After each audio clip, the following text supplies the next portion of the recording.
નમસ્કાર દર્શક મિત્રો, હું છું પરમાર અનિશા. તમે જોઈ રહ્યા છો લોક સામના ન્યૂઝ. તો જોઈએ આજના સમાચાર અમરેલીથી અમારા રિપોર્ટર સતીશ રાઠોડ સાથે. અમરેલીમાં ચોમાસાની ઋતુને ધ્યાનમાં રાખીને આપત્તિ સમયે તંત્રની સજ્જતા ચકાસવા માટે ઠેબી ડેમ ખાતે સફળ મોક ડ્રીલ યોજાઈ. કાલ્પનિક ઘટનામાં ડેમમાં 2 યુવાનો ડૂબી રહ્યા હોવાનો સંદેશો મળતા જિલ્લા disaster control room, NDRF, police 108 અને આપદા મિત્રોની ટીમ તાત્કાલિક ઘટના સ્થળે પહોંચી હતી. આ મોક ડ્રીલમાં કુલ 52 જેટલા અધિકારીઓ અને કર્મચારીઓ ભાગ લીધો હતો.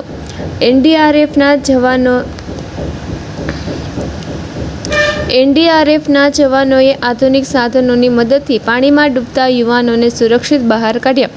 108 એમ્બ્યુલન્સ દ્વારા પ્રાથમિક સારવાર આપી હોસ્પિટલ ખસેડવાની સમગ્ર પ્રક્રિયાનું સફળ નિદર્શન કરવામાં આવ્યું.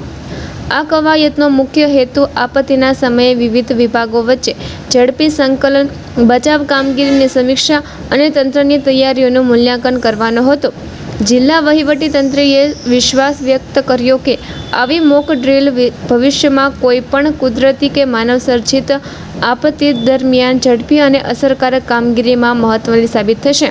તો ફરી મળીશું એક નવા સમાચાર સાથે. ત્યાં સુધી જોતા રહો લોક સામના ન્યૂઝ.